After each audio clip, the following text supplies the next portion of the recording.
ছেলে মেয়ে যদি বেঁচে থাকেন তাহলে এক ভাগ ছেলে পাবে, আর এক ভাই এক বেটা যতখানি পাবে বোনেরা দুজনে অতখানি পাবে মৃত্যুর পর। কিন্তু বাপ বেঁচে থাকা কালে যদি ছেলেরাকে জমির নামে করতে চাহে তো মেয়েটাকে যতখানি দিতে হবে ছেলেটাকে দিবে।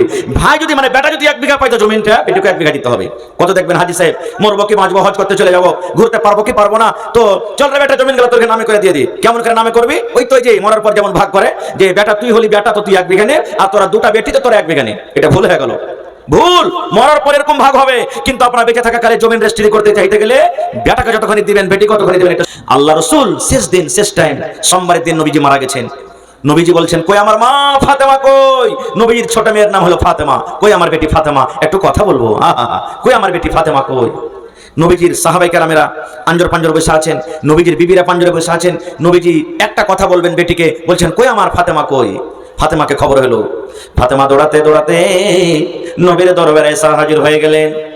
আল্লাহর নবী কষ্টতে ফাতেমার চোখ দিয়ে পানি ঝরছে, সরবার করছে। হারে হারে আমার আব্বার কষ্ট, আল্লাহ এরকম কষ্ট তুমি আমার আব্বাজানকে দিয়েছো, এই মতো চিন্তা ভাবনা করছে। দয়ার নবী ইশারা করে বেটিকে বলছেন, বেটি রে, ও আমার মা কলেজার টুকরা শুনে নাও, তোমার এই কানটাকে আমার মুখের কাছে লাগিয়ে দাও মা।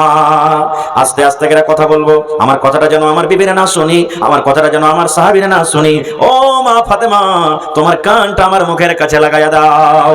দয়ার নবী কানে কানে কোন এমন কথা মেয়েকে বললেন, কোন এমন কথা বললেন, আব্বার কথা শুনে বন্ধুরে ফাতেমার চোখ দিয়ে ঝরঝর ঝরঝর করে পানি ঝরতে লাগলো। ফাতেমা কিন্তু কাঁদতে লাগলেন। আল্লাহুস সামাদ কোন এমন কথা নবী বলে দিলেন, আব্বার কথা শুনে ফাতেমার চোখ দিয়ে ঝরঝর করে পানি ঝরতে লাগলো। দয়ার নবী ফাতেমাকে জীবনে কোনোদিন কষ্ট দেখতে পারেননি।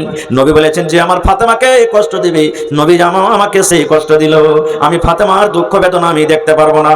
আল্লাহর রাসূল দেখলেন, আহারে আমার কথা শুনে আমার মায়ের চোখে পানি, আমার কলেজার টুকরা চোখে পানি, আমি নবী সহ্য করতে পারবো না।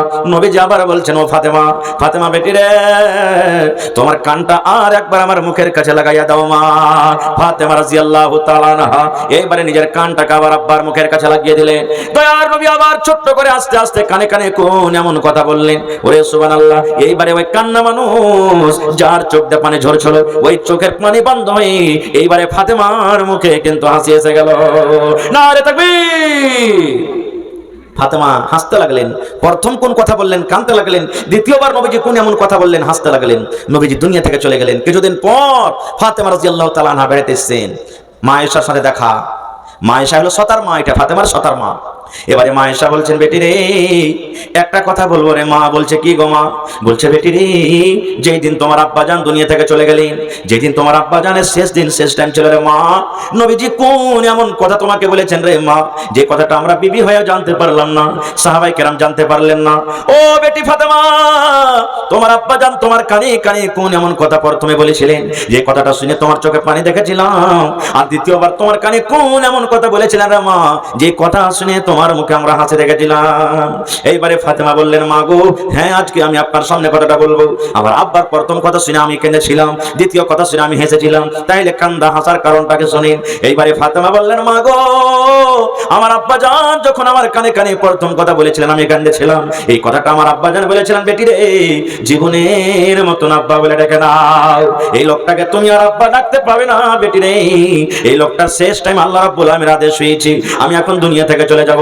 মা গো, আমি আব্বা দুনিয়া চলে যাবেন, দুনিয়া থেকে চলে যাবেন। আমার আব্বার মৃত্যুর কথা শুনে আমি নিজের মনটাকে থামতে পারলাম না। আমি মনে মনে ভাবলাম, হারি কি আমাকে মা মা মা বলে ডাকবে, কাকে আমি আব্বা আব্বা বলে ডাকবো? এই আব্বার মৃত্যুর কথা শুনে আমি কেঁদেছিলাম। এবারে 2 নম্বরে আমার আব্বা যেন আমাকে বললে, ও ফাতেমা, তুমি কেঁদো না রে মা, কেঁদো না, কেঁদো না।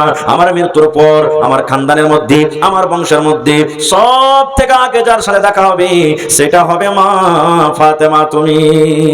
ফাতেমা তুমি কেঁদো না, আমার মৃত্যুর পর আমার সাথে যার সর্বপ্রথম দেখা হবে সেটা হবে মা ফাতেমা তুমি। তখন কিন্তু আমি হাসলাম, আরে আমার নসিব কত ভালো যে আমার আব্বার সাথে আমার বংশের মধ্যে সব থেকে আমি দেখা পাবো। এই তো তাইলে কয়েকদিন পর আমিও চলে যাবো দুনিয়া থেকে, আমার আব্বার সাথে দেখা হবে। তখন কিন্তু আমি খুশিতে হাসতে লাগলাম। কেন বললাম হাদিসটা? নবীজি নিজের মেয়েরাকে কত ভালোবাসতেন যে নিজের মৃত্যুর কথাটা বিবিরাকে জানালেন না, সাহাবায়ে কেরামকে জানালেন না, নিজের কলিজার টুকরা মেয়েকে জানালেন। আর আজকে আমরা জমিন জায়দাত টাকা পয়সা যখন ভাগ করব, তখন ছেলেরাকে আমরা বলবো, মেয়েরাকে একটুকু আমরা জানাবো না। এই তো আমাদের মহব্বত, এই তো আমাদের প্যার, এই তো আমাদের ভালোবাসা। ভাই মুসলমান, হ্যাঁ ভালোবাসার জায়গাতেও ভালোবেসেছেন, আর যেখানে আদব দেওয়ার জায়গা সেখানে আদবও দিতে হবে। কেমন আদব? কত ভাইকে দেখবেন, আহা, শ্বশুর বাড়ি গেছে, মেয়ের বিবাহ দিয়েছে, বিবাহ দেওয়ার পর ফোন আসছে, আব্বু কি হয়েছে বে, কি হয়েছে মা? বলছে আমি তোমার জামাইয়ের ভাত খেতে পারবো না। কেন পারবে না? আমাকে ভালো লাগে না থাকতে, আর কাম কাজ করতে পারবো না, দাস দাসির মতন সব সময় আমাকে কাজ কাম করাই, এরকম খবর আসে। বলছে ঠিক আছে আয় তুই ওখান থেকে। যখন মায়ের বাড়ি এসেছে, জামাইটাকে কোনো রকম ফোন করে ডেকেছে, আর টাকা পর একবারে তাকে খোঁটা দড়ি করে বেঁধে দিয়েছে, আর বলছে 5টা ছেলেকে ডাক, 5টা লোকজনকে ডাক, আর 5 লাখ টাকা খরচ হয়েছে, দিয়ে তালাক করে তুই বাড়ি থেকে চলে যা। এরকম আমরা করি জি না? নবীর বেটি ফাতেমা রাদিয়াল্লাহু তাআলা আনহার বিয়ে